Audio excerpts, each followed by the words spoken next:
Good morning, Mimi 126. Good morning, Cobra DeSantos. Hey, Queen Boo.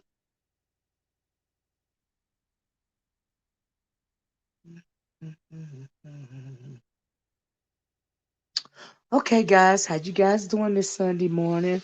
I wanted to come back and talk about the Hey Season of the Witch. Hey Stephanie Horton. Want to come to you guys this morning and do a quick review or just talk about some things that I learned from the Wendy Williams movie last night. Sherry, how you doing, Sherry Richardson? Bianca, hey Chris. So I don't so hit the one if you guys watched the Wendy Williams movie on Lifetime last night so that you guys will know what I'm talking about. Just by a show of ones or whatever. Been waiting on this one. Thank you, Chris. So anyway, guys, in case you didn't watch it, I watched it. I talked a little bit about yesterday about some press runs. Uh, you watched bits and pieces. Okay, Season of the Witch. You watched it, Sherry. Okay, thank you guys. So yesterday, if you guys can remember, if you watched my last video anyway, I talked a little bit about the interviews that Wendy was doing. Hey, distant lover, she was doing a press run or whatever about the movie, promoting the Lifetime movie or biopic on Lifetime movies, right? So I watched it last night. I couldn't wait. I watched it. I waited all day to watch it, right, y'all? To the point to where when I logged off yesterday after doing the video yesterday. I turned it on the Lifetime movie channel. I kept it there all day because I didn't want to miss a single, anything. I'm a Wendy Williams fan. Hey, allegedly, how you doing? And I've been waiting for her movie forever, right? So 8 o'clock rolls around. I got all my munchies and stuff. I got my Cheetos puff. Puffer corn, popcorn sort of thingy. I got my soda, my Sprite Zero. I was here for it, right? Got all my little munchies, right? So I learned. I found out. I didn't think that there was anything that I didn't know about Wendy's because, like I said, I have been a fan of Wendy for a long time, right? So y'all please hit the like button if you don't mind, right? So, honey, the movie starts. It's Wendy starts it when I didn't know. Um, you know. But I had heard Wendy talk about it before. Good morning, Felita. Briefly about how she was kind of traumatized by the way that her parents talked about her weight. And in the movie it shows that she had a weight issue, all of her, for all of her youth, for all of her young life. It caused her anxiety. It showed her, mama kind of berating her when she was trying to put on a dress to go to a party. I was like, oh my God, right? And it showed when she went to the little birthday party, the kids was laughing at her because they was doing, what is it, the duck duck goose around the chair or whatever, right? And she sat in the chair at the little girl's party and she won. It was the other little girl's party and the chair broke and the kids made fun of her, pretty much about her weight, all the while she was in school, right? And it showed her at a young age, having a dream of being like a radio, jockey or whatever. She had dreams and aspirations for that. Um, and so fast forward to she graduated. Yeah, her mama was mean to her, right? I didn't understand it. Hey, March baby. And so, like, it gave her a complex about her body, which explains a lot as to how she felt about her body, as to why she felt like, she had to have some surgeries done and all this and all that. And pretty much, Wendy has, fought with her weight issue, throughout her whole life, right? And so, hey, Moon Lagoon. And so that explained to me anyway, exactly why she has had an issue with her weight for all of her life. Even to this day, she'll get on, the Wendy Williams, show sometimes because she, loves to eat. And she's always talking about good food on her show and all this and all that, right? So explain it away. So fast forward to her graduating college, just said hey, Kay Summers. I know, right, Kay? Okay. Ooh, okay. Wendy. Oh my God. I have a greater respect for Wendy now. I'm so glad you said that, Kay. Because I was crying. I was crying. I was crying, girl, at certain parts. Oh my God. Especially the part that I just had talked about her, the way she was raised. I guess, but back then, maybe it was kind of, then her mom put her on a diet when she was in like grade school. And I was like, oh my God, really?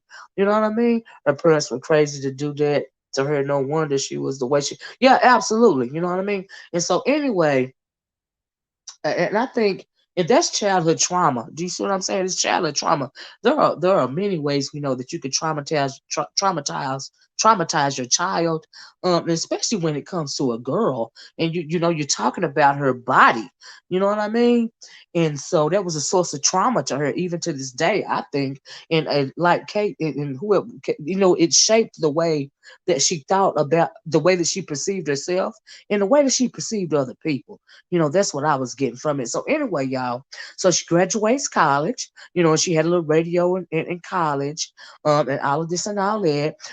Casey, the last time I cried during the movie was in the 90s during Lion King. Oh, I can't believe I was moved, Kay. I was moved, Chad. Chad, one part in particular, but we're going to get to it, right? So she graduates college and she gets her first, radio gig in Washington, I believe. And, I'm not gonna lie, I cried about, she was noticed she was naive, and Wendy, yeah, one thing that I liked about Wendy, she always has, she's resilient, and she's resilient no matter what. Hey, Billie Jean, how you doing? In the bushes, just wanted to show some love. Thank you, Billie Jean. Good morning. Marsh Baby said weight issues was more prevalent with the older gen. Yeah, LOL, I cried too much during the movies. Yeah, yeah, yeah. So anyway, guys, so she gets her first radio gig in Washington, and she's young and she's naive. Um, and so, like I said, she's very resilient. I think she's always had a positive outlook, about certain things. And the movie opens when she's got these red shoes on and she's going into her job, right? And Wendy, she's already had a flair, for fashion or whatever. Wendy's got her own style, right? And so they panned down to these red shoes. Chatham shoes was ugly. Okay, I don't be no harm, but they was like, "Oh, I like your shoes, girl." And Wendy was like, I'm paraphrasing, and she was like, "Thank you." You know what I mean? Not caring what they think about her shoes. Child, she was gonna wear her shoes, right? And so I'm thinking, "Go, Wendy, go!" Right? And she also spoke. She was like, she noted that y'all take a look at my fabulous body, and she said the reason why she got that body is because she had started sniffing the cocaine or whatever, right? And so she had trimmed down because she had been sniffing the drugs, and I didn't know that she started doing coke sniffing cocaine so early on. Kay said Wendy walked so these new bloggers could run. I know that's right, Kay. Right, she was absolutely a trendsetter, a door opener with the hot topics and stuff, with the celebrity gossip, especially when it comes to the black people. You know what I mean? The rappers and stuff like that. Honey, she did them a service, right? And so yeah, Marshall Baby says my mom said her whole class was no bigger than 8 or 9. Only one person was considered overweight. Child. Okay, so fast forward till she does the interview with the one hit wonder guy. What did she call him? Sherrick, and y'all said his name was Sharif or something like that, right? So she's doing an interview with him, and he asked her how old she is, and she was like old enough, being Wendy, being Razzie Randy, but she's naive, clearly naive. She's just out of college, you know what I mean? This is not her world, not really. So he invites her, to a party. We got to go to the hotel, and then to change first. Come up to my room, she's naive. You know what I mean? She, she's still a girl. And he date rapes her, and that really stuck out to me, the date rape, because that also formed, a lot of the, it was because of that she moved the way that she moved, in my opinion, early on in her career. So he they showed him date raping her. And yesterday we were talking about when we were talking about the Ti situation, guys. If you listen to the video yesterday, I mentioned that a lot of the times, especially just women across the board, but especially black women, because we know that we are unprotected. Um, and so, a lot of those types of things, a lot of, assaults, sexual assaults, they go unreported. They go unreported because people, the women are assuming that, society is going to place the blame on them, for whatever reason. They feel like they have something to be embarrassed about, even though they don't. They feel like people are going to say it's their fault, even though it's not their fault. You know what I mean? So a lot of that sort of thing goes unreported. And so I'm glad she spoke about her date rape in hopes that somebody will see that and they will say in my mind that, what, this was not my fault. And so I'm so glad that she shared that. And she was brave to share that because she didn't have to share that. So big up to Wendy for showing that, because it was a significant event in her life. Like, oh my God, you know what I mean? She had to deal with it herself. At the documentary part, she said that after she was date raped, she just went home, and she just scrubbed her skin till it was raw. And so many times we hear of things happening like that, right?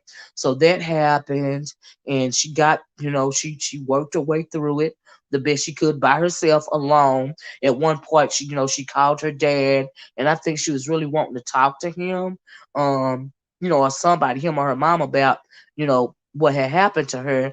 But he was looking at TV, and they really weren't, trying to, delve deep into a conversation with her. So she just hung up the phone and started crying. I think Wendy, felt like she learned early on that she has to be her own best friend, and the only person you really got in this world is yourself.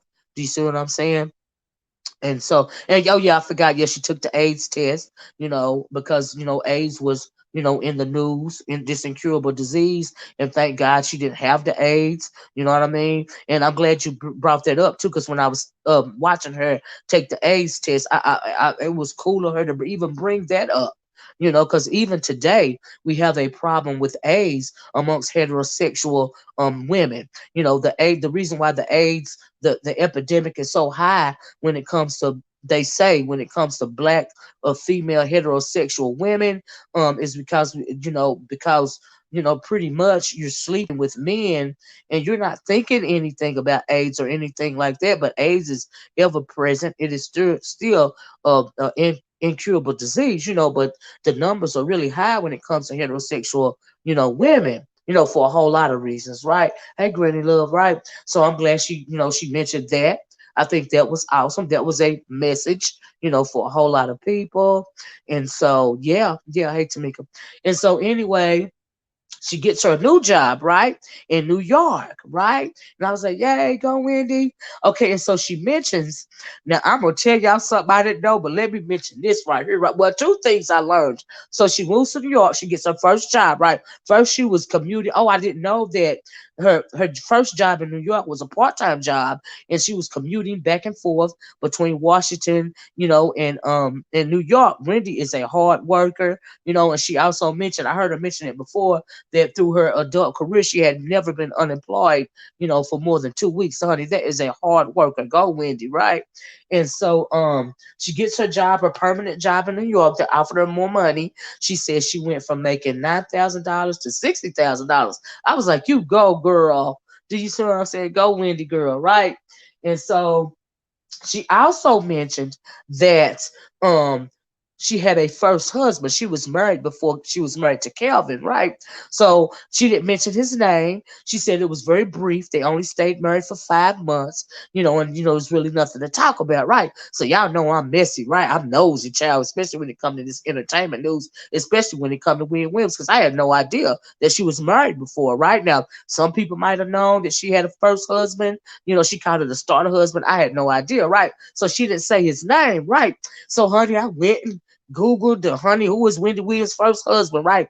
And so they said his name was Bert, Bert, Giorgi, Giorgi, Giorgie. I know I'm mutilating his last name. Y'all know I'm bad with last names, but his first name was Bert Georgie, something like that. And she met him while she was in New York working on one of her first or second radio jobs, and they only were married for 5 months. She said she didn't want to mention it. Hey, Lady T, because it wasn't nothing to talk about, because you know and so, so it was real nothing. It was maybe 5 months. But I read a little bit of the article that they had in the Daily Mail, and he said that she acted really bizarre. He didn't know, in his opinions, she acted really in a bizarre manner, even on their wedding night. He said he didn't know that she was doing drugs, while they were married or whatever, and all this and all that. And I was like, well, maybe that's why she was acting so bizarre, or maybe she was acting bizarre because she had been date raped, whoever, but for whatever, but for whatever reason, he was a big, bulky on the photo. They showed a picture of the marriage photo. He was a big man, big, tall, black man, husky, like, and maybe she married him, because she was, felt like she needed some kind of protection. Maybe he felt safe to her or something. Who knows? But anyway, child, that's what he said. It only lasted 5 months because he didn't know she was doing drugs and she was acting bizarre, even on the wet night. That's all I got out of that, right? So move right along. And no wonder she didn't want to mention it because it was so brief and it was really nothing at all. Like I said, she probably married that man. She was young, still young, and child, she wanted to feel safe. Do you see what I'm saying? And so, said what, Miss Olivia, the name she said who or her was what? The name of her first husband was Bert, Bert, G Giorgie,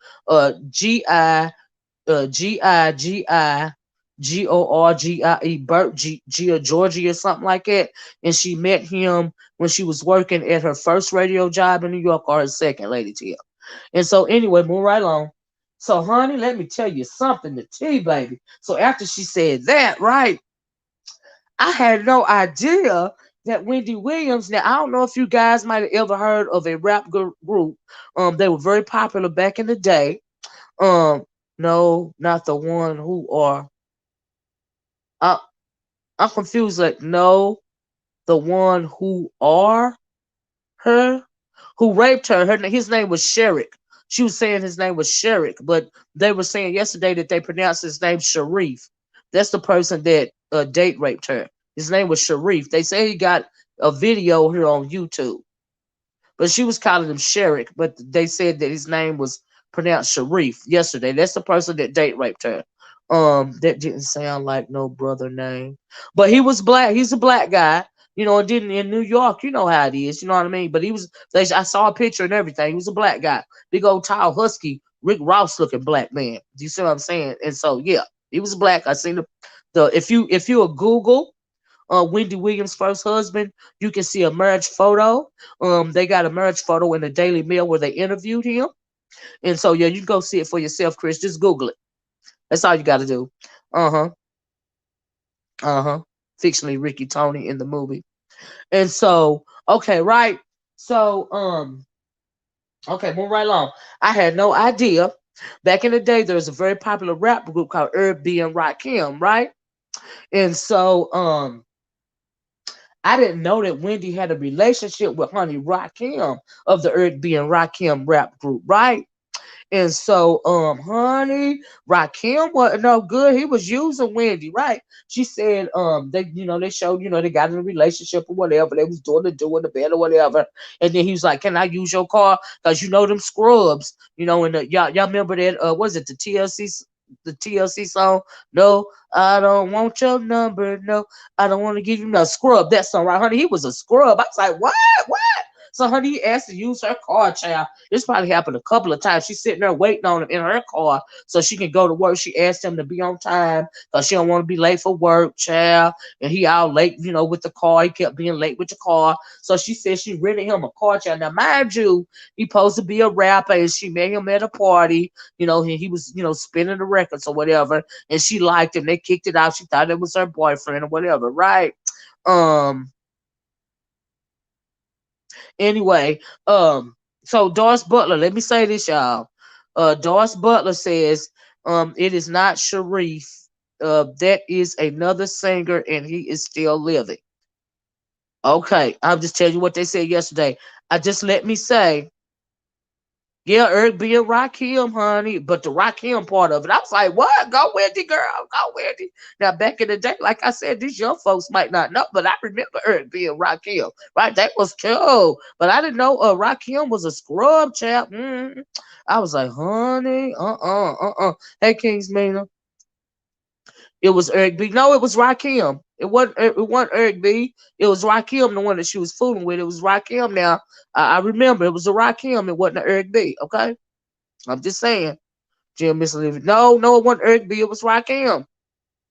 I'm telling y'all. I know I ain't hearing things.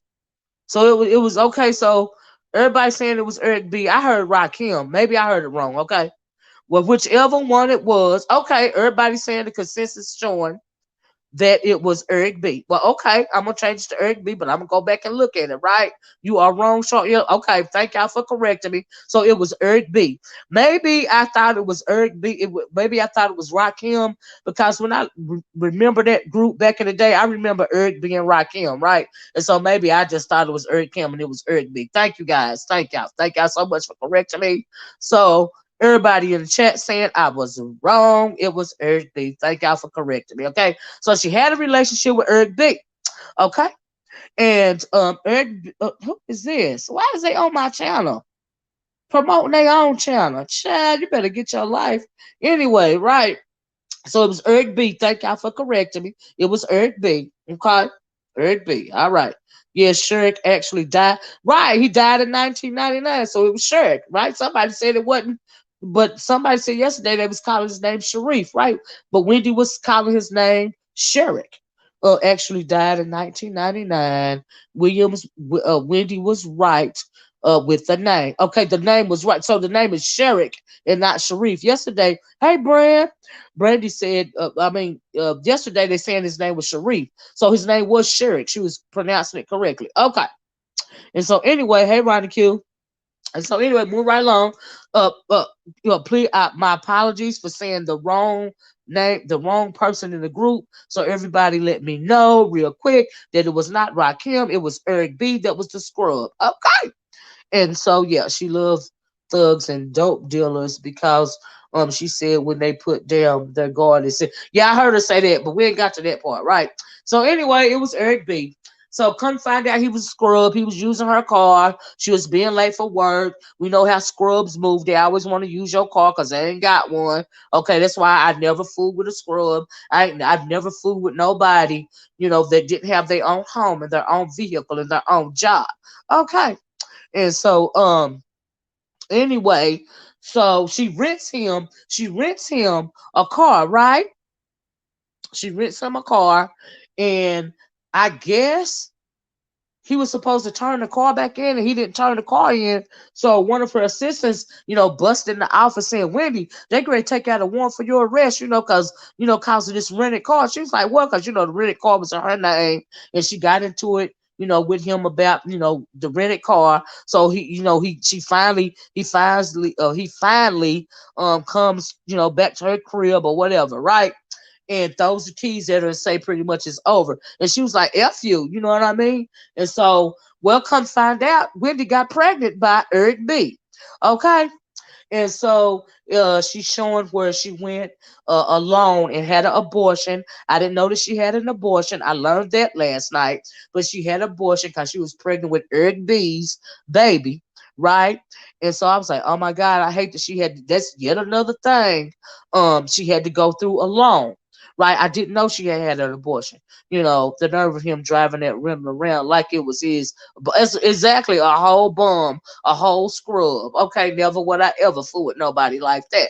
Okay, and so she said, she also said he ruined her credit. Her credit was ruined, dealing with Eric B and all his scrub ways or whatever, right? So, and one thing I always knew about Wendy is that Wendy is a weak woman. She's very resilient, but when it comes to the fellas, she is weak, honey. She is weak, okay? And so I know that's right, King's Meet. I ain't never been that girl. You can't, At least she had enough sense. Oh yeah, absolutely. I mean, it was the start of her career. The relationship was over. She was young, and so I get her train of thought by having an abortion. I mean, She's at the height, she just her career is just starting out, and she know this man ain't nothing, and she felt like that was her only option, and I respect her for that. Do you see what I'm saying? I'm not even gonna lie. I'm just gonna keep it a buck with you, you know. And so she had her abortion. I didn't know that she had been pregnant with Eric B's baby, and she had an abortion. I didn't know that, and so that happened. She was very insecure. I think it started with her weight issues, and so move right along. So she got that. She got her abortion. So her career is really taking off, you know, and I'm gonna stop looking at this. So her career's really taking off and all this and all that. She's doing good. She's gaining popularity. She got her hot topics on. I saw her first real job. They showed her sitting out in the lobby for 2 weeks, trying to get a spot on the radio station. And whoever the popular female disc jockey was off. So the guy brings her into the office, and then that's the start of her career, right? And she started talking about hot topics. She was like, and this was the start of hot topics, right? And she was talking about all the tea, that was going on behind the scenes with the rappers, and the R&B singers and all of this and all that. I was like, go Wendy, girl, go Wendy. And so I, I'm gonna have to you know what, you really can't say that she was selfish and she killed her baby just to have a career. I don't think that's a fair statement. Like I really don't. What is she supposed to do? You know, child, be a and then so you call her selfish because she had an abortion, right? If she wouldn't have did that, now we know people love to say, "Oh, look at that baby mama. Look at that baby mama. She got all them kids without no baby daddy, and all of this and all of that." Do you see what I'm saying? So she's supposed to stop her career, halt her career to raise this baby by herself. That's right, it's her choice. I am pro-choice. I have always been pro-choice. Okay, that's how I feel about it. So I don't feel like she was selfish at all. I feel like she was logical, in my opinion. Okay, and I'm just saying, that's right. It's her body. It's her choice. How dare you? If that didn't, they'd be like, oh, she a baby mama and blah blah blah blah. You know what I mean? And so yeah, and I think she made the right choice for her life. And that's what I got to say about it.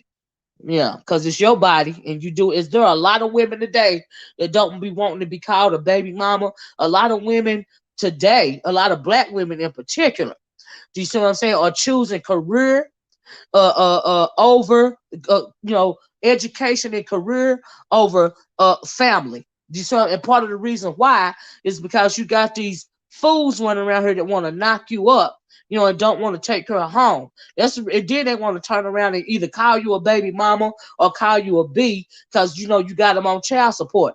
And the white men shouldn't have to make you pay for what's yours, what's half yours. You made it, baby. You can't pay for it. So anyway, move right along. This is not about that, okay? If she had a baby, she would have had to deal with a deadbeat dad. Absolutely. Case Summer says she probably would have lost that first baby. Yep. Or would have been still. That's right, Kay. We get to that, right? So just don't use it as, yeah, I've said that many times. The abortion clinic is not a form of birth control. You see what I'm saying? Hopefully, and so yeah, I'm gonna block this person right here because we're not talking about it. I didn't come on here to talk about abortion. I came on here to talk about the Wendy Williams movie. Okay, I agree, and they still chasing that man with a baby on their hip. Well, that's what I said. But like I said, a lot of women today are choosing career over family. And it's in part is because the way that people move in these so-called relationships these days. So they're choosing career in education.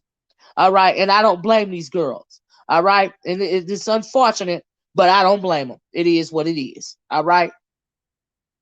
So anyway, I feel like she made the best choice for her. Period. Move right along. Okay. And so uh yeah, I feel you. I feel you. I feel you, Season of Witch, and you're absolutely right. Anyway, like I said, so anyway, so I got the tea about Eric B. I didn't know that, right? So a little bit after that, they showing her career taking off and all this and all that. So they show her in the club one night, just sitting her doing her thing. Go Wendy, go Wendy. And I love the actress too that played her. I was like, oh my God, right? Her name was Sierra Porter, I think that was her name. But anyway, I think she did a good job. You know what I mean? And so she just sitting in the club, blah blah blah, blah blah blah. And then they panned over to the guy that was playing Kelvin, you know, and because he was, promoting another rap artist or something like that, or a promoter of whatever R&B or whatever, right? So his friend steps over to Wendy. It's like, do want me to give you his? I'm using my own words. Do want me to give you his number or whatever, right? And I am Brandy, girl. I love my celebrity dude. Y'all, me and Brandy kept calling each other, during the commercials last night. Chad, we was doing the most about this movie, right? Oh my God, I love me some Wendy, right? So anyway, child, they did a good job. Yeah, they did a great job finding her to play Wendy, right? I was like, oh my God, he's from P Valley. What's his name on this one? I've never watched P Valley, so I don't know who y'all talking about. But anyway, and so, anyway, right? So he gives Wendy Kelvin's number. Do you see what I'm saying? On the little back of the little matchbooks. Child, do they still make matchbooks, y'all? Oh Lord. Oh Lord, that was a blast from the past for me too, right? So anyway, she put the little number in her pocket. She's still partying. They didn't meet that night at the club or whatever, right? So she at work. And she changing from one pocketbook to another. You know how us girls do, right? So she see the little matchbook, right, with the number in it, right? And she was like, oh, whatever, might as well call him. I ain't got nothing else to do, right? And so, no, Kelvin didn't step to Wendy. His friend stepped to Wendy and was like, my friend want to holler at you or whatever. Here you go, his number or whatever. He was sitting in the little clubs. She, thugged out or whatever, drinking his little champagne, looking like a little grown man or whatever. Now, let me just say this on the side note before we move right along on Wendy's behalf. Okay, let me just say this, y'all. Right? Oh my God. Now, hit the one.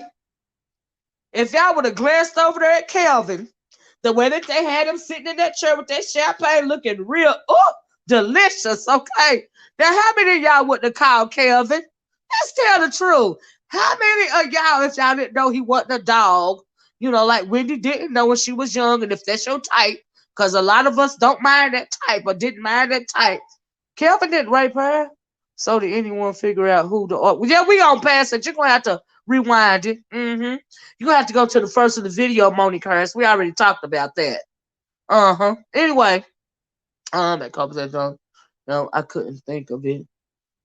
B was the trade. Who ran her great? Yeah, we passed that too. Y'all gotta keep up. Y'all gotta keep up. So anyway, all you got, I'm gonna stop reading these comments and say. Okay, someone said not my type, LOL.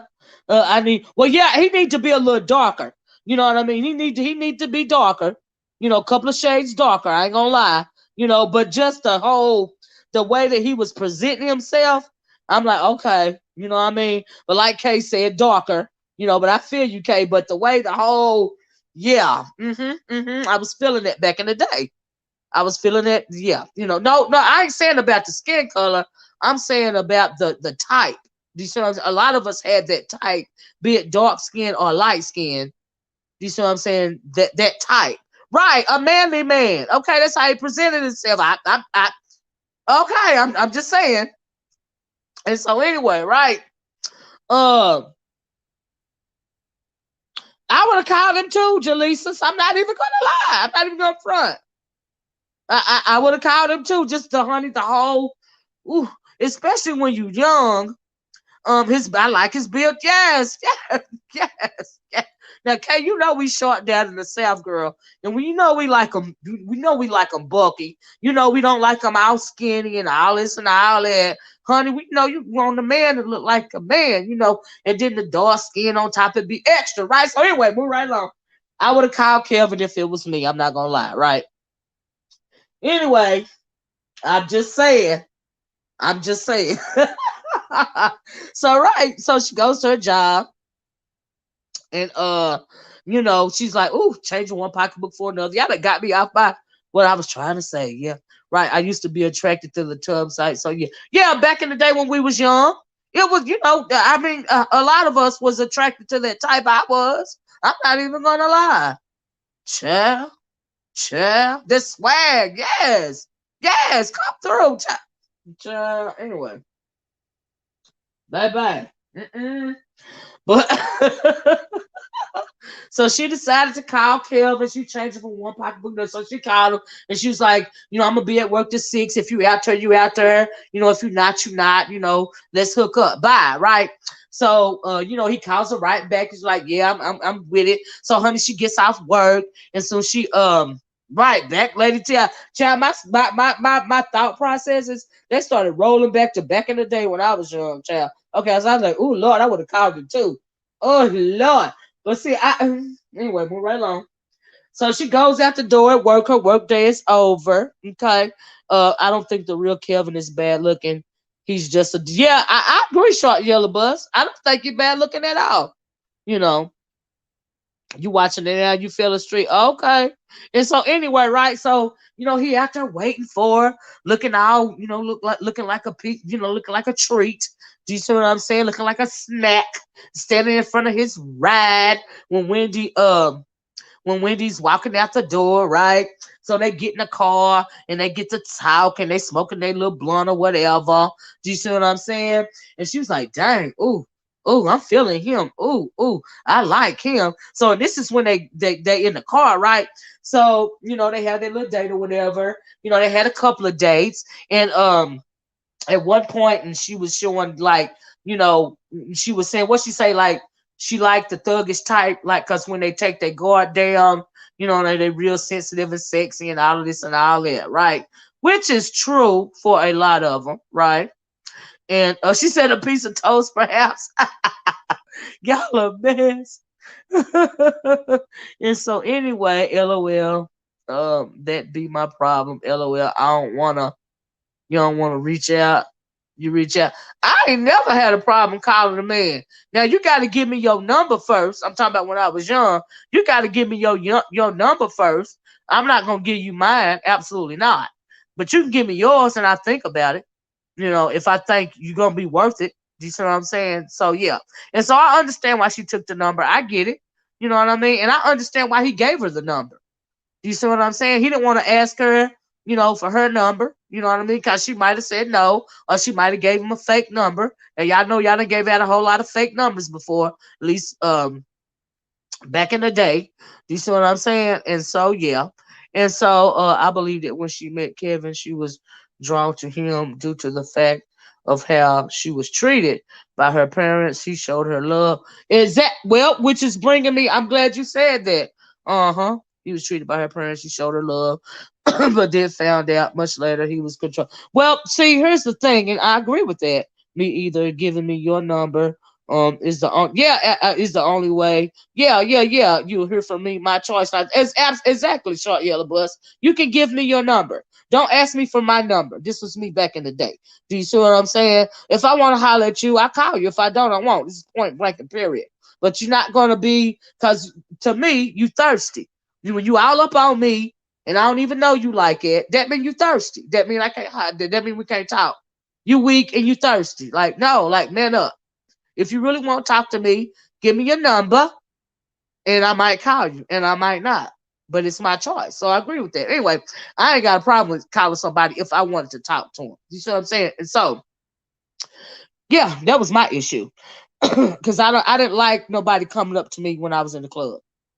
I think it's thirsty, like for real, And so yeah, I rock with the gangster love because of how he jumped out of the bins. Oh, I'm trying to get to that girl, right? So they talking, they sex, and he dickmatizing her or whatever. He dicking her down, right? And she feeling him, he feeling her, whatever. That thug love, that's a powerful type of love, child, especially when you young. Do you see what I'm saying?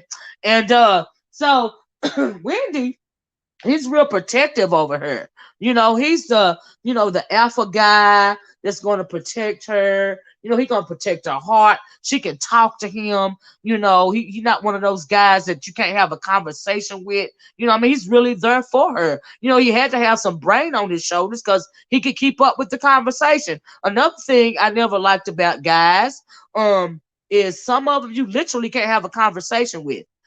Conversation is big. We are very visual at first when we meet somebody, right? But if you can connect on a different type of level other than the visual, other than the material, which is on the outside, you really bond with the person when you can conversate with them. It goes beyond the physical, and so she connected with him on another type of level. Like she really was feeling Kevin, and it seemed like he was really feeling her. And then so Wendy, okay, so the movie shows she done got with Kevin, right? So honey, one day she leaving work and she done spilled the tea on Total being broke and all of this and all that, right? And honey, Total is outside waiting on Wendy Williams with a whole lot of people, causing a big scene. And I knew it was Total, okay, before they said it was Total, because why did they put them in that black leather that Total used to always wear, y'all? I was like, oh my God, oh my God. you know? And I was like, I knew it was Total, right? So Wendy's scared to go out the door, child. She sent her assistant out there to see what was going on, what was tea. Oh, and also she had to hire a bodyguard because she was spilling all the tea on everybody, right? And so she was like, oh, she see what's going on. But all of a sudden, Kelvin jumps out the car, child, and he was like, y'all going somewhere, get away from, go on. So he shoot him away, you know what I mean? Wendy runs out the door to her man, Kevin, honey, because he done saved the day because she thought she was going to get beat down by Total or whatever, right? And so, he comes to the day and he was like, oh, he was like, these are my words, y'all. You okay, boo? And she's like, I'm okay. And she was like, yes. And then so they get in the car and, they gone about their business. I was like, oh my God, right? He was just as scared. She said he was just as scared. Honey, that was her knight in shining armor. Come to find out a little bit later on, her knight in shining armor wasn't nothing but a dud. But it is what it is. You see what I'm saying? And so, but Wendy really felt like, I think it was important for her to show that him, quote unquote, rescuing her, because that caused Wendy to think that this guy is really for me. He is loyal to me. He wants to love and protect me. And, she didn't feel that love and protection from her family. She didn't feel that love and protection, from her first husband. She had never felt like she could rely on somebody before Kelvin. Do you see what I'm saying? And I think that is why she was so devastated. That and a whole lot of things, but she was mostly devastated. Just let me say this. She was mostly devastated with Kelvin, not only because, of all the cheating and all this and all that. She was devastated because she thought that was her protector. She thought that Kelvin was there for her. Do you see what I'm saying? And she felt that was her knight. No matter what, he was gonna protect her. Do you see what I'm saying? And even strong people, they need help sometimes. And Wendy had been taking care of herself for so long. She's like, you know what? This guy he is for me. He is loyal to me. Do you see what I'm saying? He wants to love and protect me, Wendy Williams. And so she was devastated, when she, realized that, hey, he really was not for me. You know what I mean? And so, Lady Tia said, that's all it took, protection. Yeah, she revealed her truth to him. Right. Once a woman does that, it's hard to do. It's hard to know. It's hard to love them. But yeah, he protected her. Especially as women of a certain race. When you find a man that is willing to be, or even you think that man is willing to be there for you, you see what I'm saying? You feel like I don't have to be the strong one all the time. For us, when it comes to Black women in particular, we are taught from a young age that we need to protect our Black men. And that is trauma, due to slavery. We know even as far back as slavery, the female slave,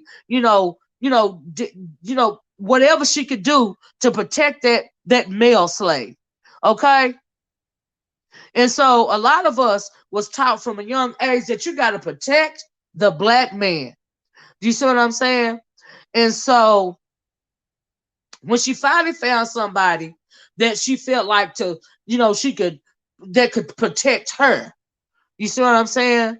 She didn't have to be the protector. She didn't have to be the strong one all the time. She didn't have to protect herself, all the time, you know?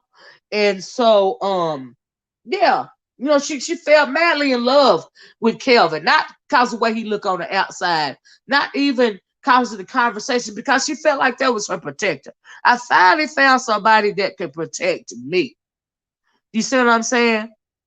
And so that's a lot. And she also said because of Kevin, she had been doing the cocaine. They even showed her child free basing or smoking a crack pipe. I was like, oh Lord, Wendy was really going down through there, right? So she said because of Kevin, when she got with him, because she felt like she didn't need that crutch, that she was using the cocaine as a crutch, right?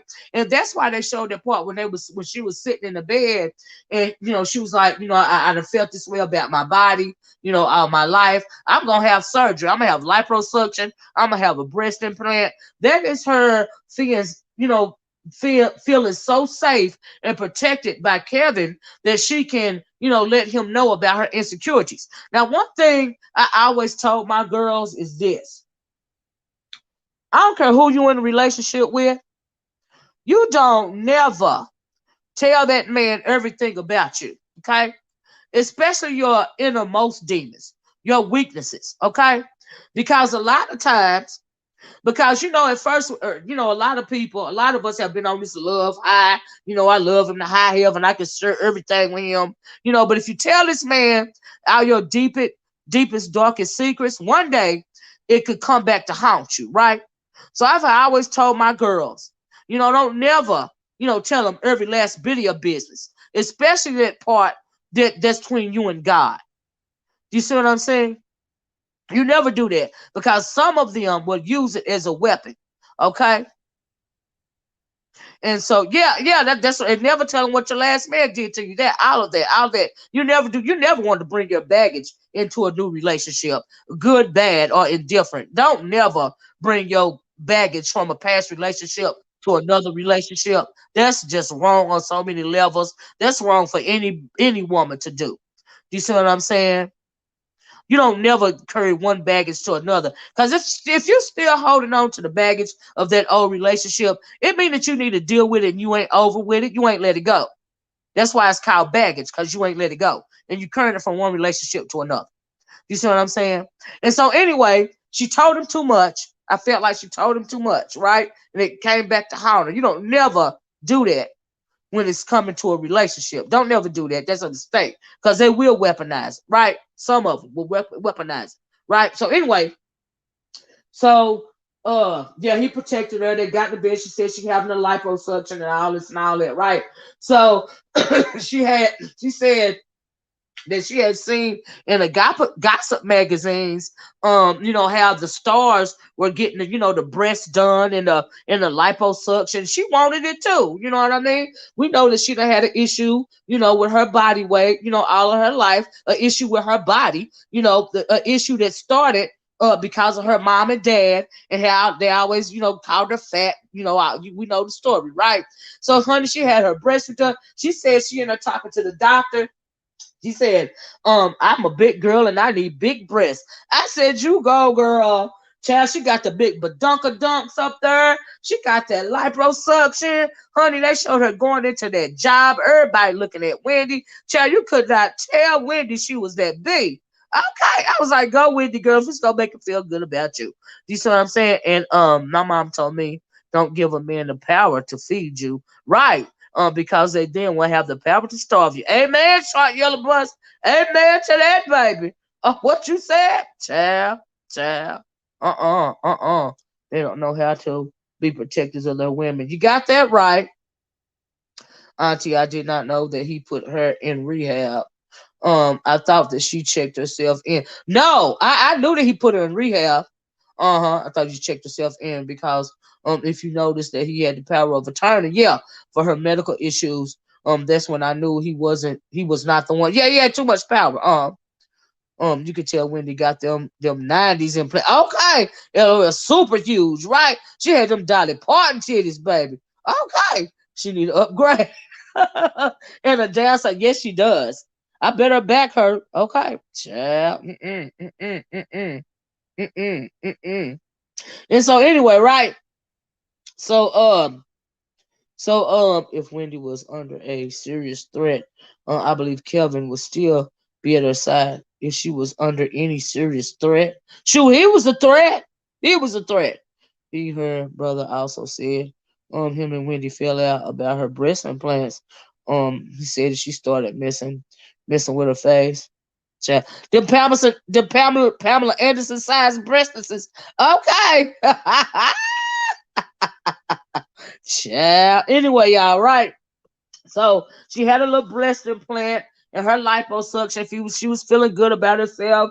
I didn't know Kelvin was the one that advocated for her getting off the drugs. She felt that she didn't need the drug as a crutch anymore because she had Kelvin and Kelvin was protecting her, right? She felt loved. She felt secure about her body and herself, right? So a little bit after that, now this is the part that made me cry, all right? And so Wendy started getting pregnant, right?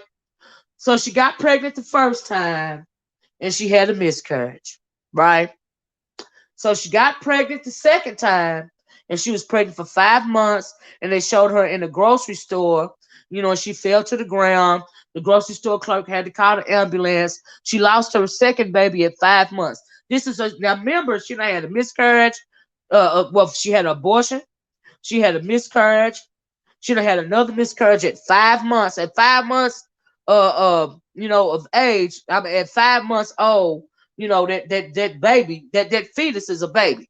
You see what I'm saying? That it's no longer a fetus; it's a baby. It's an actual baby, right? So she miscarried the second baby at 5 months old. What made me cry throughout that whole part, and I even think Wendy said trigger warning because it was a trigger warning for me. You say it really was. And so the second baby, she lost that baby. That baby was actually stillborn, right? The baby was stillborn, and I can't imagine having to deliver my dead baby. Now I thank God that none of my pregnancies that I lost, um, got so far along that I had to deliver a stillborn baby. I thank God I didn't have to do it. Like I literally can't imagine, right? So she delivered her stillborn baby, okay, and it was a daughter, you know, and like that's oh my God, I was about that's when I the is this a hold on y'all. Why did you speak so negatively about Wendy's ex-husband's daughter and her daughter should not be blamed for her father's actions? I think you got the wrong channel. I don't speak negatively or derogatorily about anybody's children. I think you got the wrong channel. So you either retract that because you in here trolling. Do you see what I'm saying? Or I block you. You know what I mean? I don't speak negatively about anybody's children. So anyway, uh woo, she delivered that stillborn baby, right? Honey, they done took the little, the prints of the baby's feet, and it was a girl. And they show her leaving out the hospital room, right? And so after that, Wendy said she got herself another doctor, and that other doctor told her that she had a weak cervix, right? And she's like, oh, if I get pregnant again, you mean all I gotta do is go on bed rest? And the doctor was like, yeah. Oh, and he also diagnosed her with having Graves' disease. It's a disorder of the thyroid, right? But she wasn't worried about the Graves' disease at the time. She was worried about having a baby. She really, really wanted to have a baby, right? And sometimes a lot of us women, we go through that stage when that biological clock start ticking. She got her husband. She wanna have his seed. Do you see what I'm saying?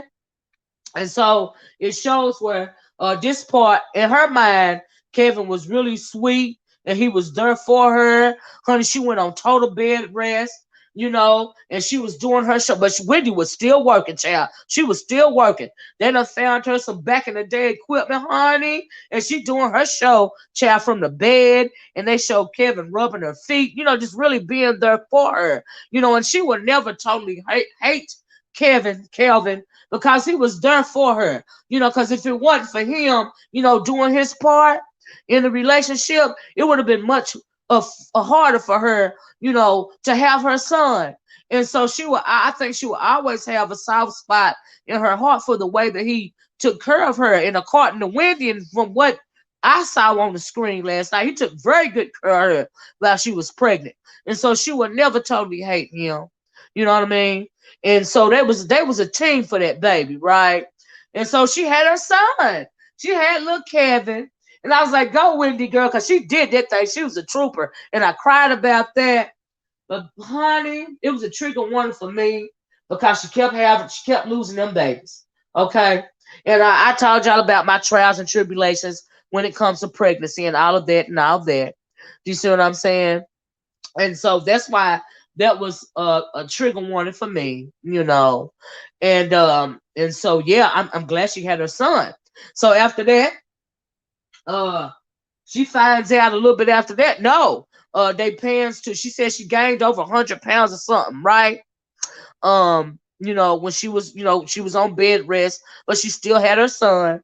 You know what I mean? And so a little bit after that, she found out Kelvin has been cheating on her, and he said he cheats. He said he started cheating, because they haven't had sex in over a year or whatever. But she was like, I was on bed rest. I was pregnant, right? You pregnant for 9 months, so whatever, right? So she found him sneaking on the phone, right? Now, Wendy also said in her interview that she said felt like Kelvin had been cheating on her, since they met. Do you see what I'm saying? And so yeah, she was probably kind of used to it, but she highlights the fact that he was cheating on her, while she was recovering, from her, pregnancy or whatever, right? He started cheating or whatever, right? And she said, she hired herself a private detective, and they start following Kelvin around or whatever, and she got the pictures, and she threw them in his face and told him if he ever cheat again, she gonna be through with him, right? And so we know that was not the case. He kept cheating, and then fast forward to one of the parts where they did a little Charlemagne the God real quick. She mentioned him for a half a second. Charlemagne, who is that girl? So it's something else I didn't know. Well, let me just go back and say I didn't know Wendy had all those. I knew she had problems with her pregnancies and stuff, right? But I didn't know it was that deep. I didn't know she had a stillborn baby, right? I didn't know that part, right? And I didn't know Kelvin was there to support her, and I didn't know she was on total bed rest to have her son. I didn't know that, right? So anyway, she didn't call him cheating. Hold on, y'all. Let me give you something to drink. So she didn't call him cheating, right? She threw the pictures in his face. If I ever catch you cheating again, we're going to get a divorce. We know that was not the case. Like I said, they showed the Charlemagne the God part. I didn't know that Charlemagne was the one that introduced Kelvin to Shireen, the side chick / baby mama, right? I didn't know that Charlemagne did that. So that was, was it his friend or his cousin from South Carolina or something like that, right? And so, yeah, that happened. And then fast forward to, did she say it was, hold on. Did she, I want to read something. Did she say it was a baby produced before Shireen? A baby produced before Shireen? I don't understand, Lady Tia. Kevin is the one who pushed for her to be a, so yes, he pushed for her to be a solo act. That part, he was like, no, you're not doing no, panel show, you're a solo act, and if they ain't gonna give you your own show, we ain't gonna do it. She credited him with that. Kay Summer said I fell out when she thought it was the mistress calling, but it was for the talk show. Yeah, me too, right? And he kept ignoring him, right? Did come to find out he kept ignoring him because he was wanting Wendy to have her own show, and so yeah, he got her the best deal, right? At least he put in some, yes, that's right, Kay Summers. At least he put in some real work, right? Charlemagne the God told that story on the Breakfast Club. Is that right? I didn't hear or see that. I'm back on the beat. That first cheating incident, she said, and a baby, we hadn't got to Sharina yet. Yeah, that first incident, that wasn't with Shireen. That wasn't Shireen. Not the first one she talked about. Right? And so you are a Kelvin advocate, Chris Child. I can tell because, honey, you've been twerking for Kelvin down there. I don't know why, but child, it is what it is. Child, I guess y'all feel some kind of camaraderie. I am not a Kevin advocate, Chris. No, I am not. Okay, because he let her down. All right, not with the cheating. He let her down because she felt protected by him. All right, that's why. Because see, cheating. See, a lot of the time. See, I think Wendy knew. See, here's the thing about cheating when you're in a marriage, right? If something unfortunately like that happens, right? When it comes to a man,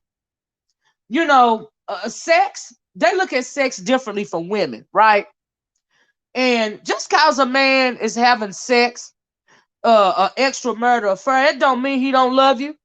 That mean he cheating on you, and he is breaking his promise to you. Okay, but that don't mean he loved that other chick. That don't mean he want to be with that other chick. It mean he went out and had sex with somebody. Now for some women, it's like that too. You don't even have to be married, a relationship in general. And for some women, it's like that too.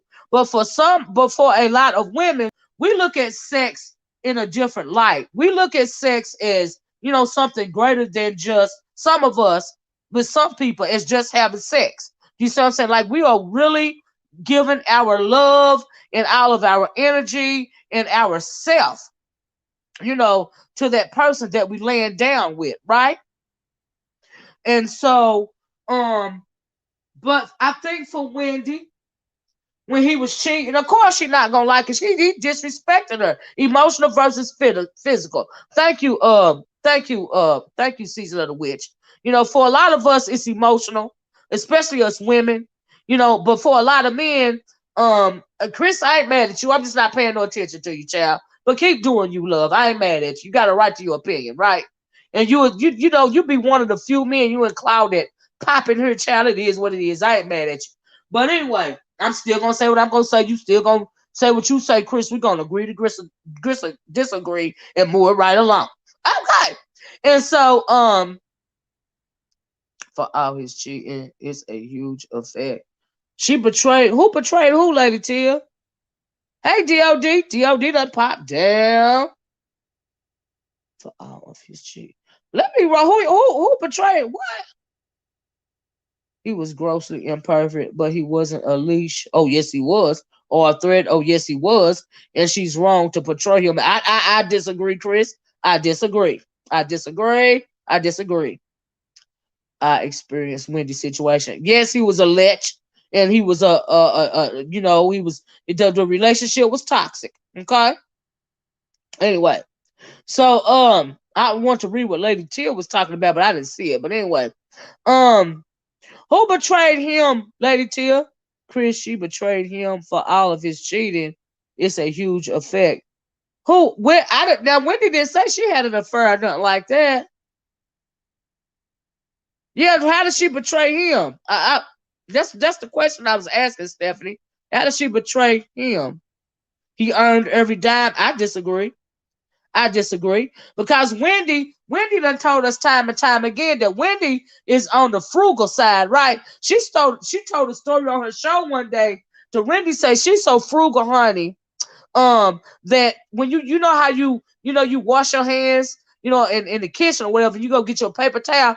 Wendy said, honey, she will fold that paper towel up, honey, and stick it on the counter and use it another time, right?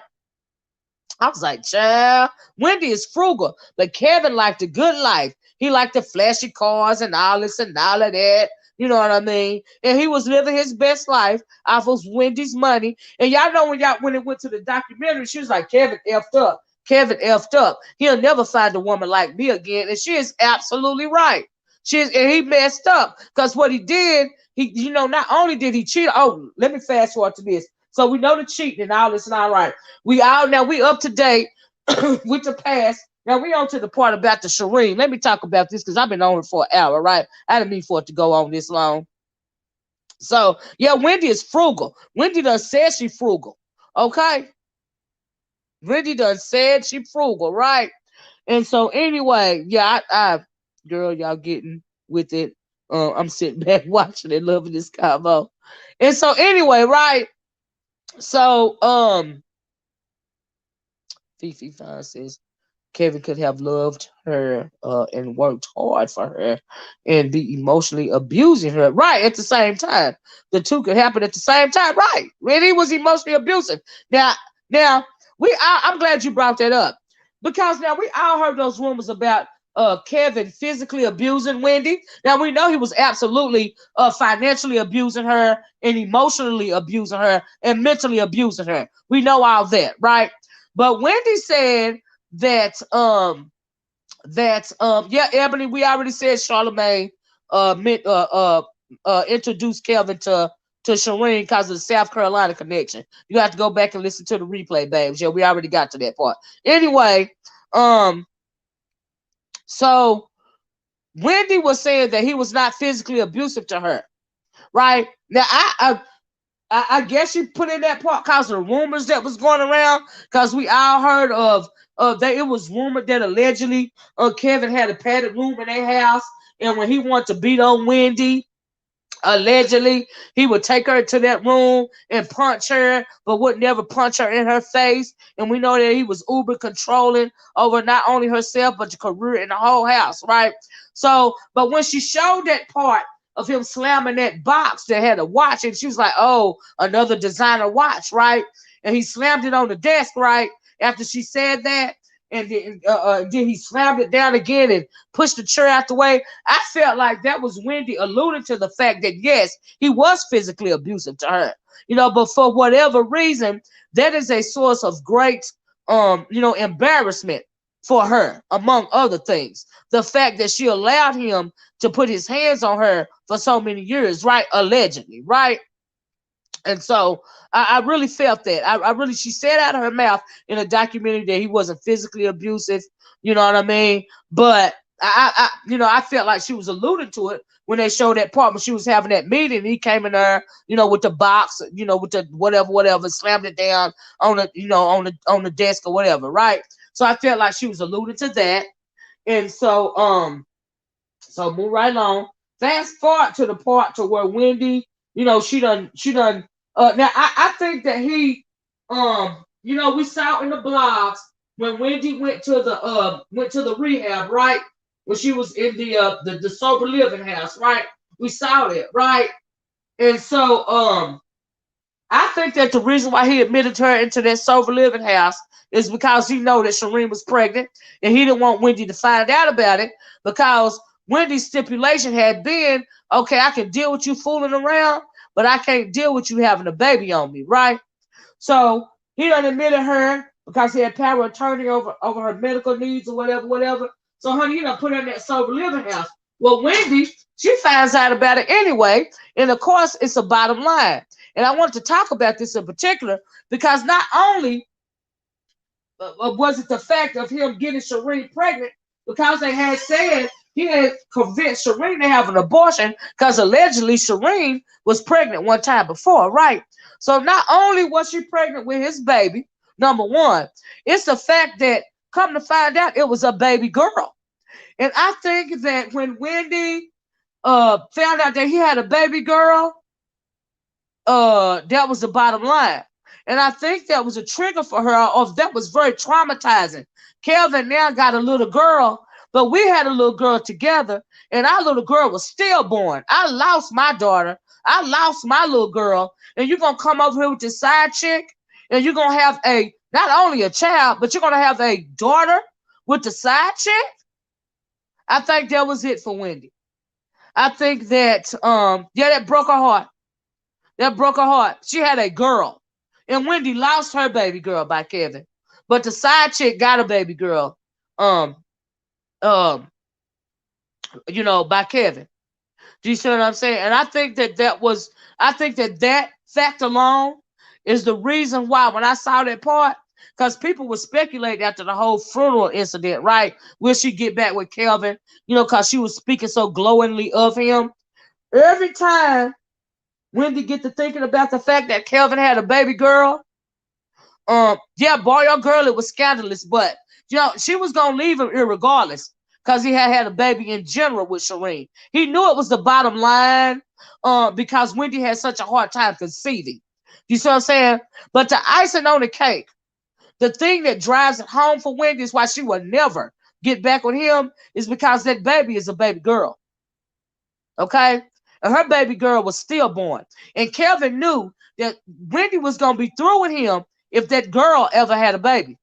That was the bottom line. It was too traumatizing for her to go through that whole pregnancy thing. It's very traumatizing. You know, and I really believe, yeah, a baby period, absolutely a baby period. But that the fact that it was a girl, you know, just that's the reason why they would never get back together. Because that is like an ultimate betrayal to Wendy, you know. And so, yeah, she claims she broke her own arm. I remember that, Brand, right? So yeah, I don't believe her when she say that he wasn't physically abusive to her. I think I feel like she trying to save face. I feel like he was physically abusive to her. Yes, I do. Uh huh. Mhm. Mhm. Mhm.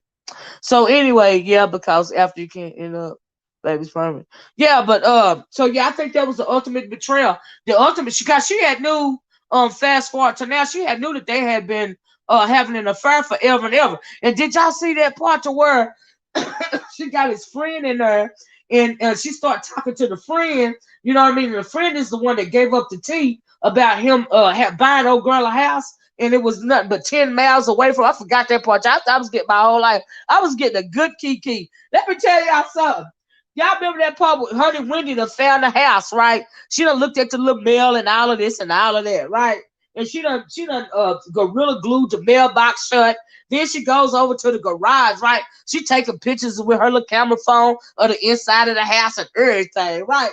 Child, Wendy opened that garage and seen that car, that luxury car in the garage right there, girl. And I'm like, Wendy, don't spray the car with the paint, Wendy. Don't spray the car with the paint, Wendy. And she looked at the car and she had the spray paint can. And she didn't spray paint the car on the show, on the movie, right? But I'm thinking in real life, I'm thinking Wendy sprayed that car, okay, with that spray paint. Wendy, you know you sprayed that car, girl. In my mind, she sprayed the car, right? She better ain't sprayed the car, right? And I got to thinking about Brandy, y'all. I was like, oh Lord, Wendy get ready to do a Brandy, right? Ooh, child. Brandy would have sprayed the car. Okay? I'm telling y'all. Brandy would have sprayed the car. She would have banged the car up. She would have did the most to the car. And not only the car, a whole lot of stuff, right? So in my mind, when I'm looking at this, I'm like, oh, she having a Brandy moment. And I'm thinking, well, Wendy. And because in my mind, I was thinking she had a Brandy moment, I'm thinking, oh yeah, she sprayed that car. She sprayed that car. She broke the windshield. She did a whole lot to that car, right? Child. And then, but they showed her not touching the car, but it looks like she wanted to, right? Yeah, she had a Brandy moment. She had a Brand's World moment. Yes, she did. Uh-huh. But Brandy would have did the follow through. But anyway, child, I ain't trying to tell her business. But I'm just saying. I'm just saying. But what child? You would have sprayed the car and wait. I would have sprayed the car too. I ain't even gonna lie. But flat out the tires, sprayed the car, busted it. Move right along, child. Move right along. So anyway, she closes the door to the garage, child. I would have sprayed the whole house, child. Right, you girl. So she shuts down the garage. And so I'm assuming it's a true story because she sprays, but she does spray the garage with the words Kevin and Wendy forever, right? And then runs off. Okay. Yeah, Wendy is scary, right? So maybe she did right. But in my mind, she sprayed the car. She destroyed the car, right? And I think she did more than that too. I'm gonna hope Wendy destroyed that car. Okay. All right. Yeah.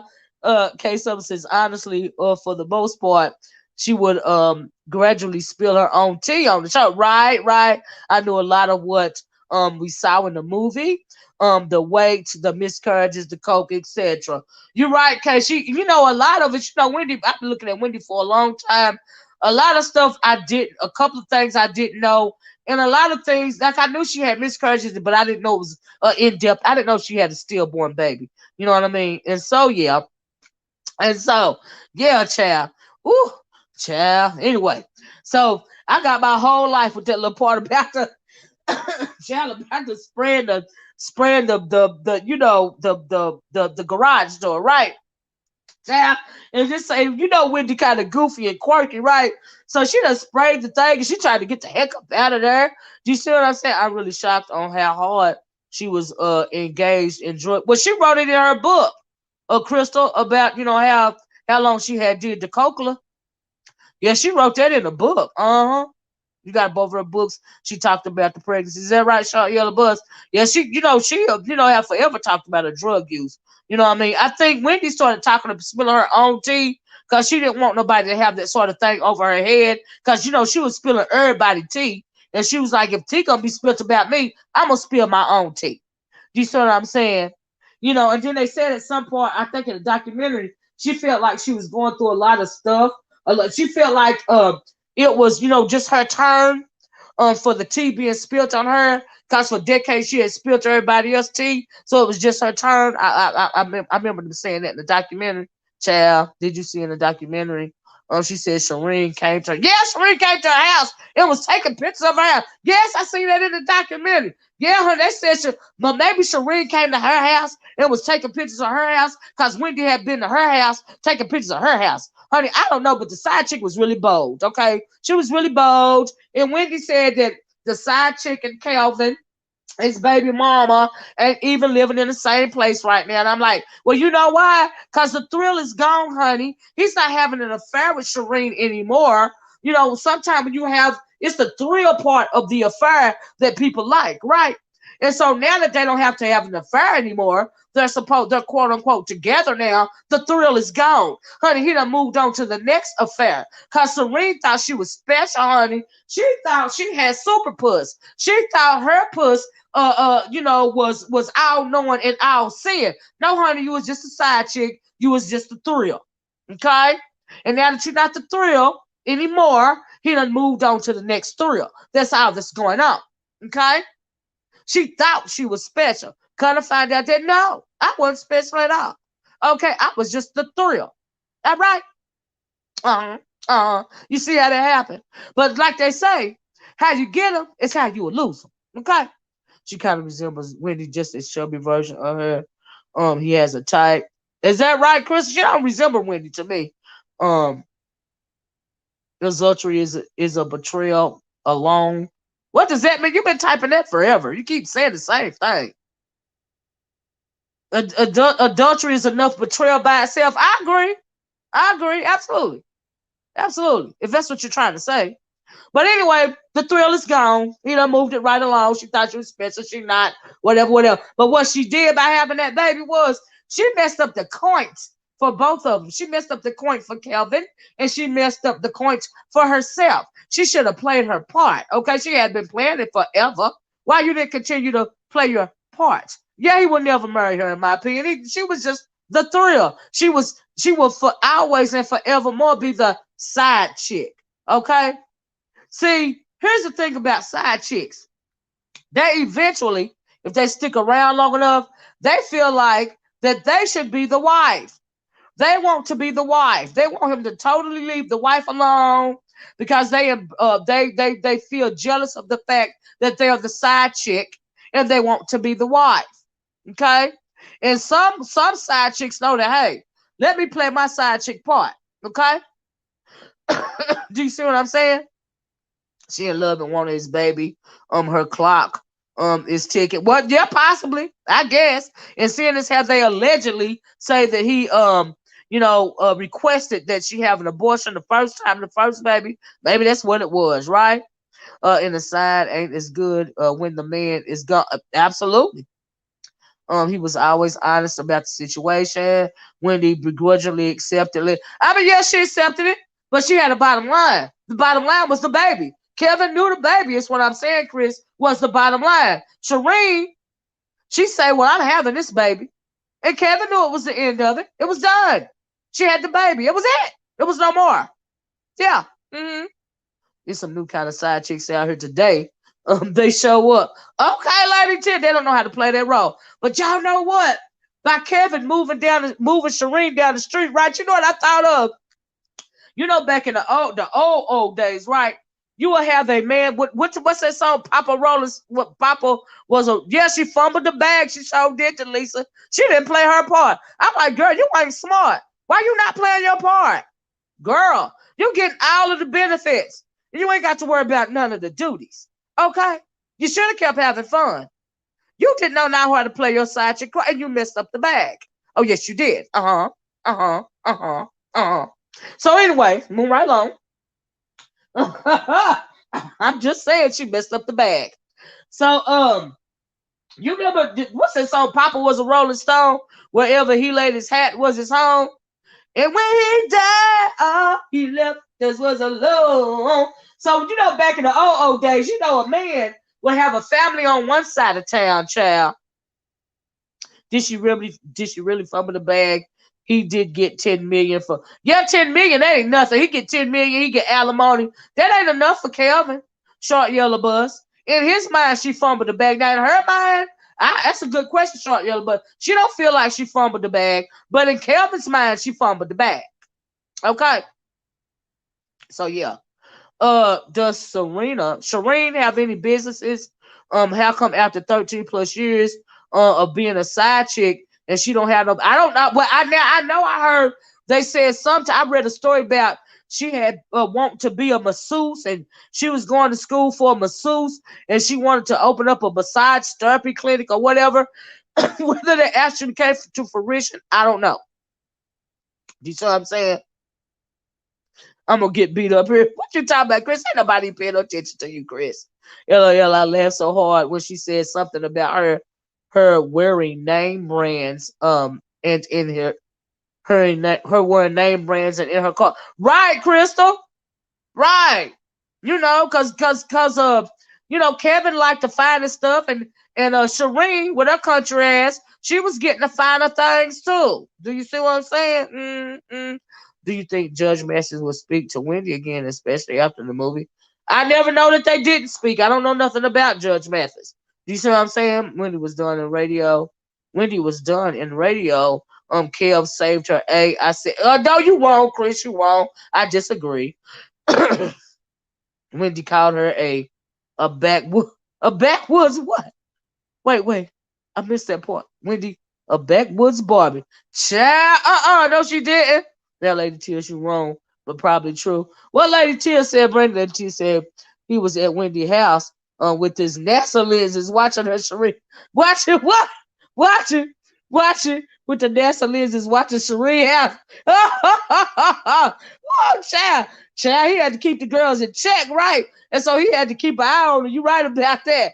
And so he moved her down the street. But the nerve of him to get the gall to move her down the block. That's what it put me in the mind when I heard that song Papa was a Rolling Stone. Because like I said, back in the day, you know, a man would have a family on one side of town and a family on the other side of town, and he had kids by both of them, and the kids didn't never meet till the funeral, right? Till the funeral. That's how you found out you had a sister or brother at the man's funeral. All right? That's what that whole, 10 minutes away. That's what that whole thing put me in the mind of. Honey, Miss O, you need to listen to Judge Mathis, G Wendy on Y2. Is he going in on Wendy on YouTube or something? I'm so sick of Judge Mathis. Oh man, Judge Mathis went in on her. I never seen her speeches. I didn't know that they had a conversation on. Ronnie Q said, you must watch that Judge Mathis interview with Wendy. Judge Mathis, drug use, being a crackhead, being a lesbian, and all us. Really, he disrespected her like that. Hey, Cloud, how you doing? Well, Judge, I don't look at that Judge, any of that Judge Mathis. He's a misogynistic pig, okay?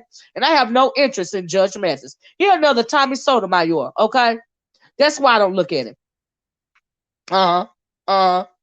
Let's take a listen. Now, I don't want him on my channel at all. No, no, no, ma'am.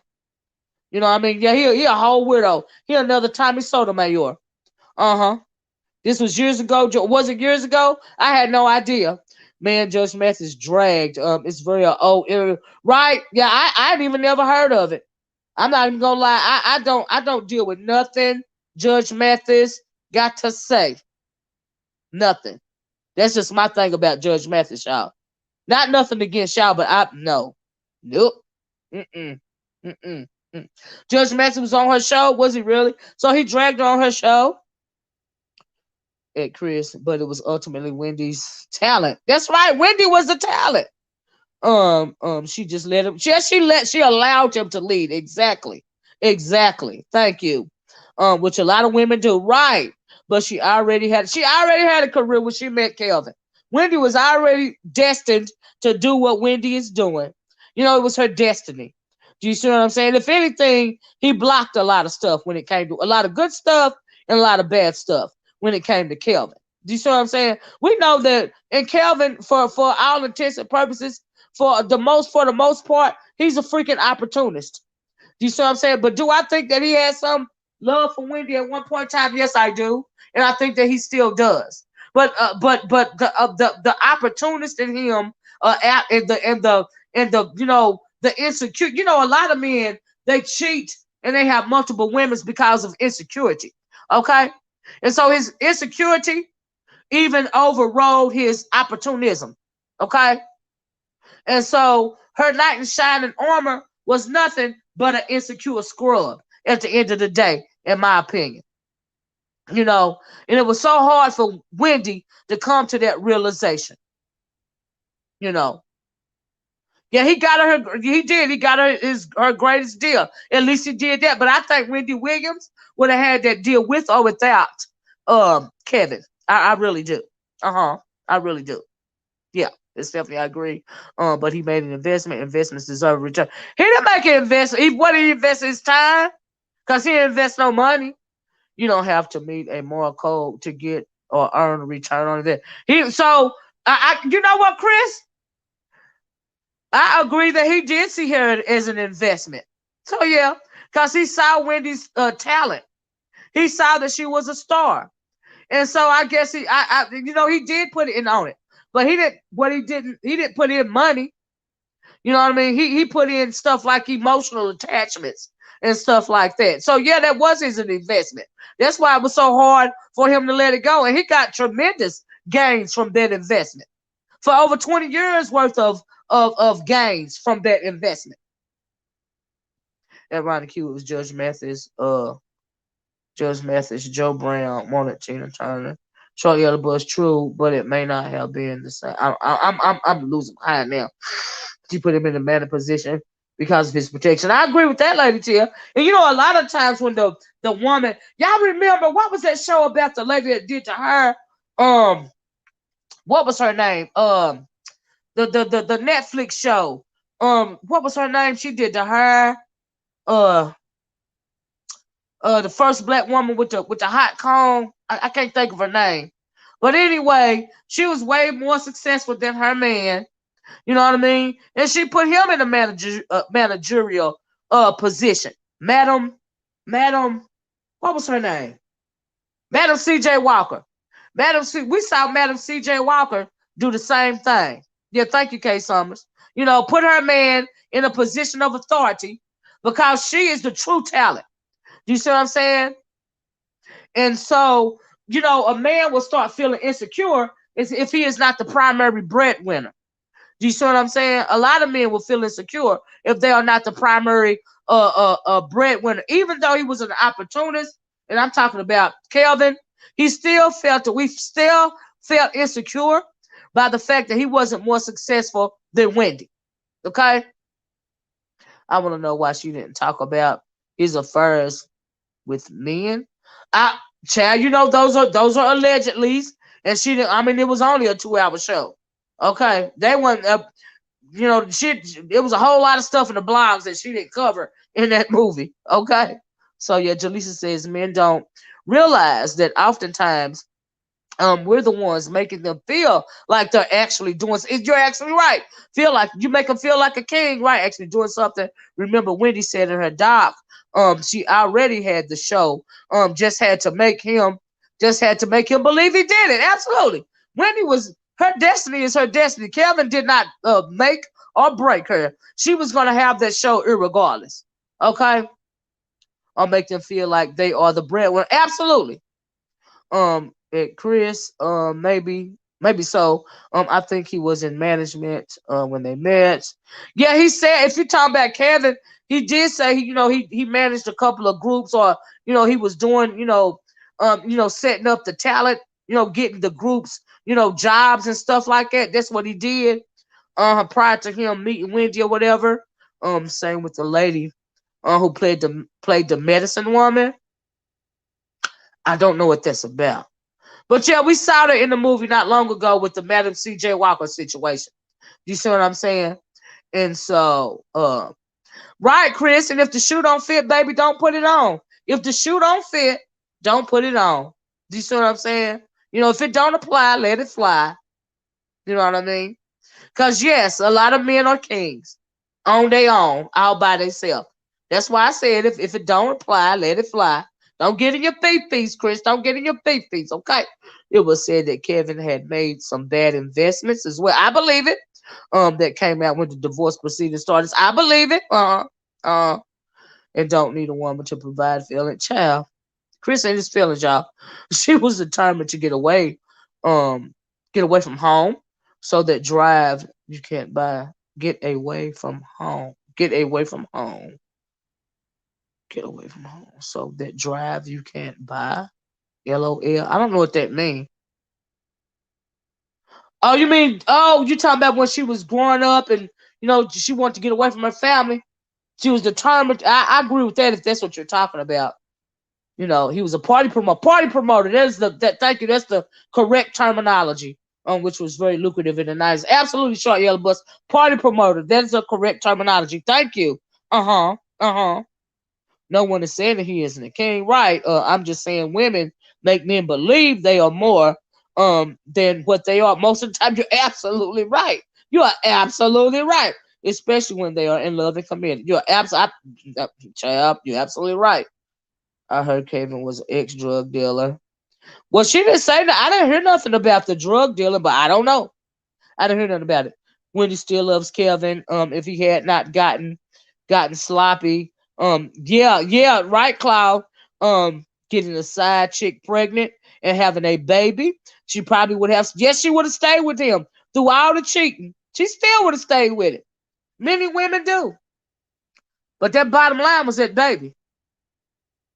That was her bottom line.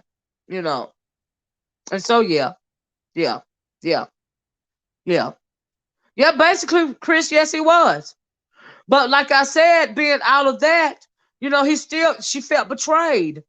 She felt betrayed. It wasn't about the sleeping around. It wasn't about the money. She didn't care nothing about none of that. She felt betrayed. And you can't call her, she got a type. I wouldn't call it a thug fetish. I think that was a type. She just had a type. Chris, she had a type. Don't be saying she had a fetish because she had a type. A lot of people got a type. I have a type. Okay? I'm just saying. I've always had a type. You can't say it's a fetish. It's a type. You being mean. No, you being petty. Is what you being, Chris. He said it in the movie. If you read between the lines. He said what in the movie? Short yellow bus.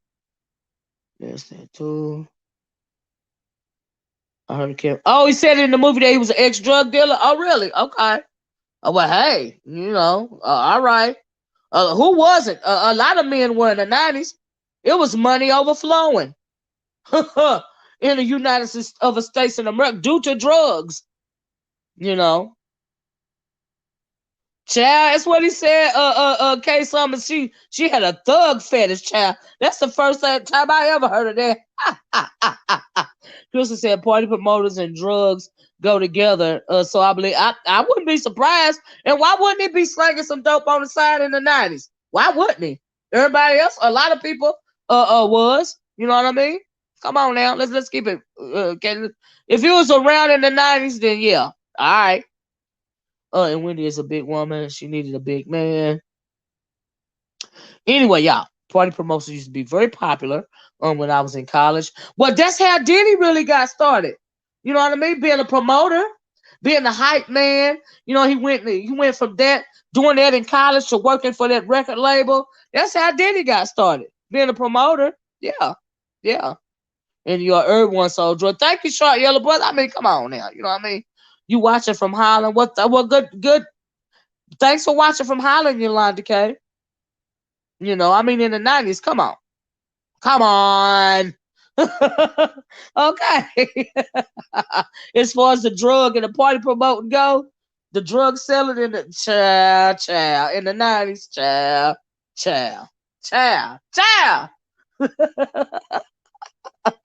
Did he got started? Yeah, he got started the same way. Lady T said, she has a type. And Thug Life is it.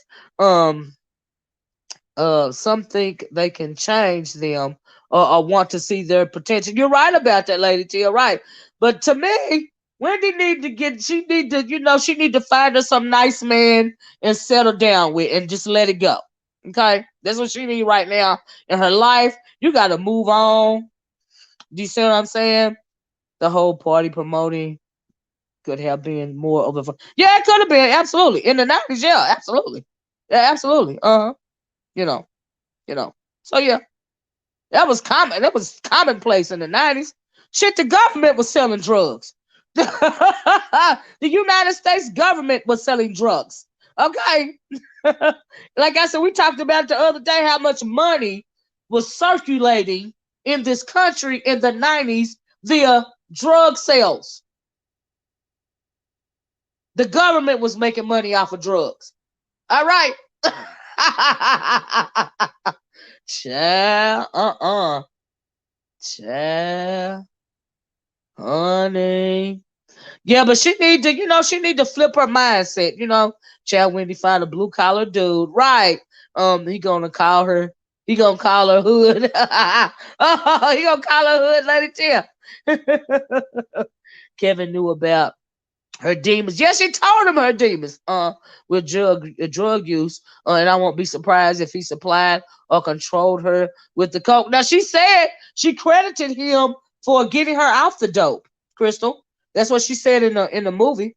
You know what I mean? She credited him. He motivated her to get off the drugs. Thanks for the super sticker, Yolanda K from Holland. Thanks for joining us, and thank you. Thank you, Miss O. The USA started it, and we expanded upon it. They thought we would be strung out, not getting rich. In our communities, absolutely, absolutely, absolutely. Now, if you was alive in the 90s and young, I was getting my whole life in the 90s. I've talked about this over and over again. I would do it again. It was so much money on these streets and in the United States of America that everybody was living good. Okay? The downside of that was all of the people, the upside was people was making money. The downsides, it was an epidemic. And people were dying and getting strung out, and it destroyed generations and generations of families. Do you see what I'm saying? Generations and generations of families were destroyed either by them dealing drugs and being imprisoned for decades or using drugs, and their families being ripped apart because somebody in the family was addicted, to drugs. Do you see what I'm saying? And so yeah, either way, and so yeah, it was my best decade ever. I ain't gonna lie, it was my best decade ever. Short Yellow Bus. I'm not gonna lie. Okay. Yep, best decade ever. Yeah. I would do it all over again.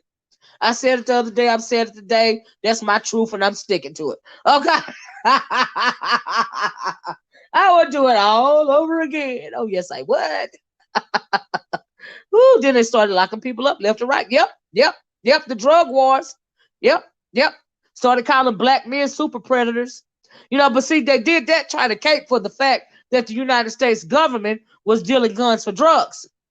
And also boosting the stock market with drug money.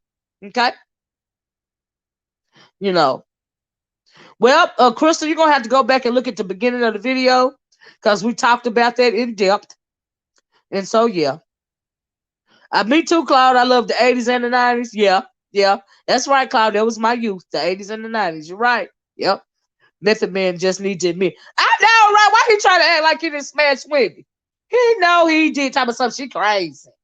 Boy, you know you child. Ain't no telling who our Wendy smashed and she didn't mention. Okay.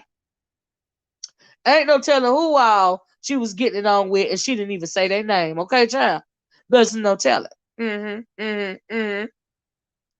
Honey. Oh, but let me ask y'all, but I'm gonna get off it. But as far as the documentary go, she was crying for a lot of the documentary. She was putting some things in perspective. The best part of the documentary part of it for me, it was a one night stand. It doesn't matter. There were others. Oh, you talking about Method Man? That's what I'm saying. I didn't tell who else she was smashing. You know what I mean? But man, why he trying to lie about it, child? But anyway, the documentary was kind of moving because she was in tears pretty much the whole time. She showed us on her machine with her legs. That machine she put up for the swelling of her legs. She said she got to do it 2 hours a day. She was on her crying, really emotional. She said Kevin really messed up. You know that breakup with Kevin and him having that daughter by Shireen, that broke her, that hurt her to her core. You see what I'm saying? And unless a woman would have just been in a real bad place, it could have destroyed the rest of her career, her mentals. But Wendy, like I said at the beginning of this video, is a very, thank you, Chris, is a very resilient woman. And I got a greater respect for her. Do you see what I'm saying? And so, for me, it was the movie was the visualization of just how resilient Wendy Williams is. And so, yeah. She claims she smashed Method Man. If so, I ain't mad at her. It's all love to you too, Chris. K Summers. Does 50 still claim Chelsea Handler? Child, he did not ever admit. I shoot. Chelsea Handler got the pictures of them in the bed together. I don't see. You don't want to deny that, child. I agree with her attitude throughout her career is everything. I agree. I agree with that too, Short Yellow Bus. She a go-getter. She had a dream and she fulfilled it. Come through, Wendy. Come through, girl. Like I said, I got a greater respect for Wendy Williams. She showed her sensitive side. She showed her strength. And this is where I connected with Wendy when she said one thing. Wendy said, I am my own best friend. I said, come through, Wendy, girl. You get it. Okay? When it comes to that, me and Wendy Williams, we are exactly alike. I am my own best friend. Okay? So she get it. And so, yeah, I got a greater respect for her. You know what I mean? It's just facts. Yes, absolutely. I don't care what her type is. It is her business. Well, obviously. And so yeah. Season which said get ditto. Yeah, you're right, Season Rich, right? There are a few people in the world that realize that you are your own best friend. Okay? Child. You are your first love, your last love, and your always, okay? Because you are never going to leave you. All right? If you smart, you will never leave you. All right? But a lot of us get lost in other people, unfortunate. But if you are smart, you will know who your best friend is. Okay? So, yeah. And like I said, I have a, you're right, Lady T. She saw her. Yeah, she showed her vision. I mean, she'll go get her. You know what I mean? You got to respect her hustle if you don't respect nothing else about her. I'm glad she living her best life too. You know what I mean? So anyway, yeah, the documentary was pretty much, her expanding on the movie, and she really, expressing, how hurt she was behind that man portraying her like that, betraying her trust. She was with him for a quarter of a century. You betrayed her trust at the end of the day. You know what I mean? Like you did the absolute most.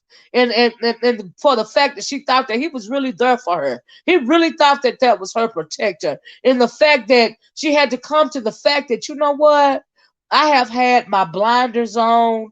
I have had, stars or clouds. My eyes were covered to how truly this guy really was, because I wanted to believe for so long that for once I had somebody that was absolutely there for me, you know. And so yeah. And so yeah, that's what I got out of the documentary part. Facts, just like she said, give me that IUD because I am not having no more of this. Yeah, she said her body ain't made for that. She ain't having no more kids. Her body ain't made for it. And so y'all, I didn't even know that this review was gonna take so long. But all in all, I give 5 stars for the Wendy movie and the documentary because I loved it. I cried, I laughed, I gagged. It was everything because I'm a Wendy's fan, and so it meant so much for me. It was healing for her, Lady T. I agree with it. I agree that it was healing for her. You know what I mean? Thank you, Season of the Witch. So y'all, and so yes. Yes, you see what I'm saying? That I really enjoyed that movie as well as the documentary. I am a Wendy Williams fan, and I love celebrity gossip. I haven't done one of these videos in a while, and I've had fun with you guys talking about the show, and talking about Wendy, because I'm a fan. It's just the facts. Do you see what I'm saying? And so thank you, Tamika. I appreciate y'all. So, honey, I'm gonna get out for child. I got to find me something. Now, I was gonna have a roast for dinner, right? Child, I forgot to put the thing out last night. I did. You watched it twice short the other, but I'm gonna watch it again today. I'm gonna watch it again today on demand. I sure am. Child, I got a real intention of it. Uh-huh. It was okay. I would have been better if it wasn't. Well, oh, hush, Chris. Give it a rest. You got to get the last word. But anyway, y'all, love you, Chris. Love all of y'all. Thank you guys so much for joining me. Please hit that like button on your way out the door, child, if you ain't done it already. If you are new to the porch, child, we enjoyed you. Okay, thank you, all my peeps. Love you, K Summers. Love you, Lady Tia. And we're gonna go out on Lady Tia's last word. But I just want to thank all of you guys for joining me for this review. It meant a lot. You guys were so interactive. I'm sorry that I couldn't get to everybody's comment. Everybody was so interactive, and I love that. You see what I'm saying? And so yeah, yeah. But let me read this. Claude said I appreciate her relationship with her son. He's off limits, right, Claude? She's like, I had my baby, but guess what? My baby is off limits. Shout out to Holland in the house.